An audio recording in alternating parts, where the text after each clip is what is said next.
Welcome back to the Hillbilly Homestead. Today we're going to be making carnitas, one of the best recipes for pork tacos. And this pork butt here, we're going to use all of the meat off of this. We're going to trim some of this fat off, and we're also going to use it in this recipe. And this cost me $31 for 8.6 pounds. And I'm gonna be able to make tacos, burritos, enchiladas. I can make tamales with this meat, pozole. There's so many ways to utilize this meat after you cook it. The first night we always do tacos, carnita tacos. I think you're gonna love this recipe. Easy, cheap, on a budget. If you're on a budget, then this is gonna work for you. This is gonna feed a family of 4 for at least 4 days. You can stretch it out a little further if you don't have hungry teenagers, but let's get started. It's gonna be delicious. So you're gonna need this pork roast, pork butt, and then you're gonna need at least a couple of oranges, couple of limes, and a lemon, some cumin, and some salt. Let's get started.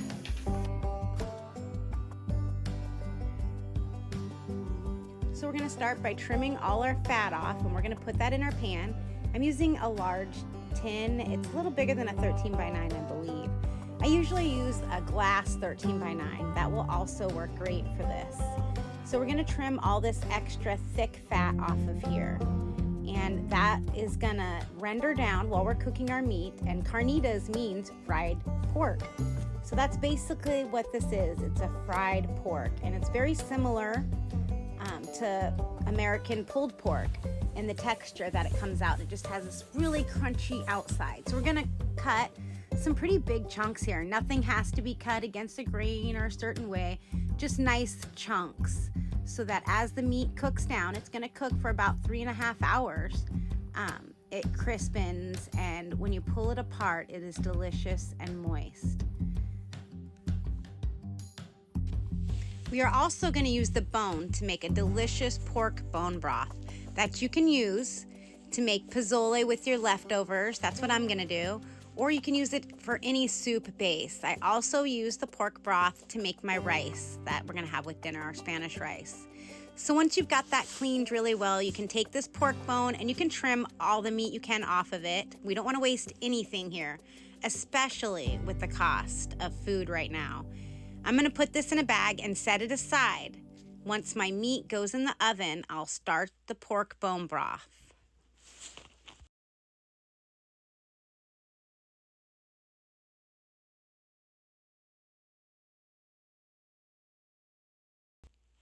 So you also need a couple oranges, a lemon, and at least 2 limes. And we're gonna drizzle all this citrus over our meat. Sometimes I take a knife and try to push out all that extra juices from the citrus.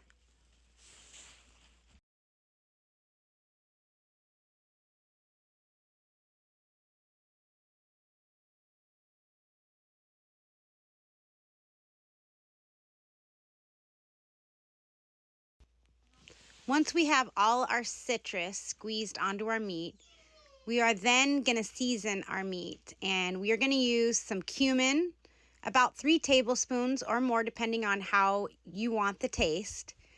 A couple tablespoons of kosher salt. You could also use Himalayan pink salt. And I'm gonna use some granulated garlic. And I'm only gonna use I'm just gonna sprinkle that on the top layer, and then when I turn it with my hands and rub the seasonings in, I'll add a little bit more. But what makes this meat so delicious really are these citrus. The citrus not only tenderizes, but it gives it this delicious flavor. Now it is important to have these citrus flavors, but if you don't have a lemon, or you only have oranges, or you only have limes, you can still make this. It'll still be delicious. The combination of these citruses together does give it a very delicious flavor. And if you've ever had carnita tacos, you know what I'm talking about.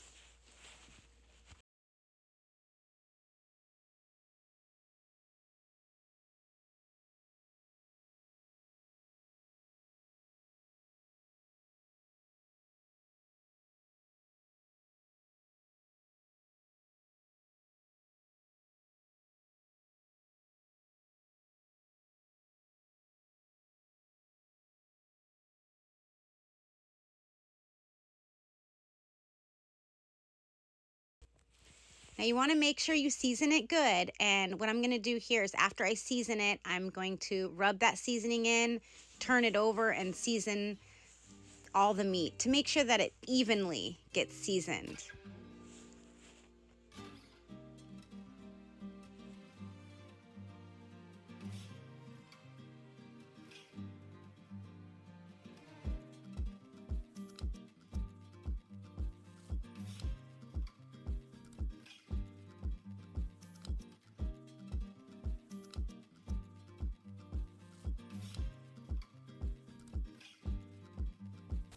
So we're gonna put all our citrus, make sure you pull all the little labels and stuff off of it. We're gonna put our citrus on top of our meat.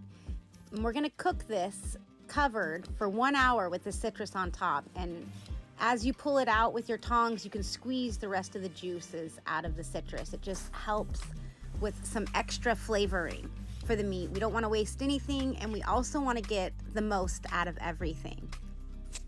So we're gonna cover this, we're gonna put it in the oven, and we're gonna cook it at 350 covered for the first hour. And we're gonna go ahead and get our pork bone broth going. Now I always sear my meat before I make a broth to get some color on it. Then I'm just gonna use some garlic, carrot, celery, and onion. And I'm also gonna use some kosher salt and a couple of dried New Mexico chilies to give this broth a very delicious flavor. And then I'm gonna cover it and I'm gonna let it boil for the entire time I'm cooking the carnitas. It'll be a good 3 hours or so. Once this is cooked for an hour covered, we're gonna pull our citrus out and we are going to uncover this meat and we're gonna turn it up to 400. And we are gonna cook this for another 2.5 hours until it has that crispy texture we want. Now, on the last hour of cooking this, we will remove some of the fat because it won't absorb all of it.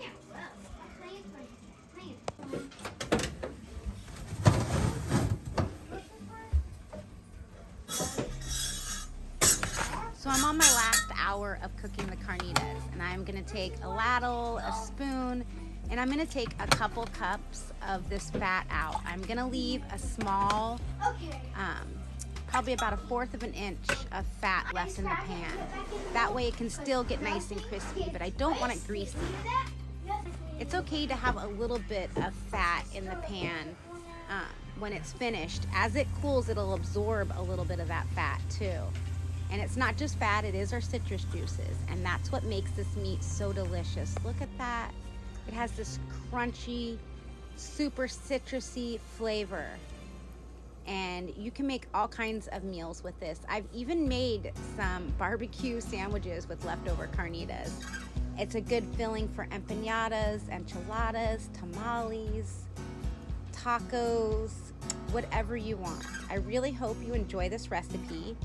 I've been making carnitas since, I was about 16 years old. So this recipe is pretty old and it's very delicious. It always comes out really good. It does take 3.5 to 4 hours to cook, but it is well worth it.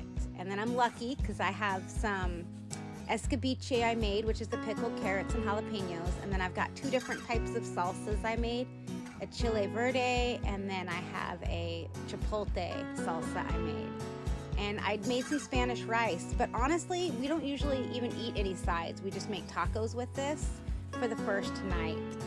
And put pico, avocado, and a little shredded cabbage. And you've got to have some lime to squeeze over your taco. It is very delicious. And I think you're gonna love this recipe. Once I'm done with my carnitas, I am gonna strain my broth and get all that yummy juices. And we are going to take that pork bone there and we're gonna put that back in the bag again so we can pull the meat off of it once it's cooled and add it to our soup that we're making the next day. It really stretches this pork roast. I'll probably be serving it 4 to 5 nights this week. We might switch it up a little, but I'll be able to make 4 to 5 meals off this one pork roast. And they're gonna be delicious meals. Look at that broth. It is very rich, very delicious. So once the broth cools, I'm going to get it in a 1/2 gallon jar.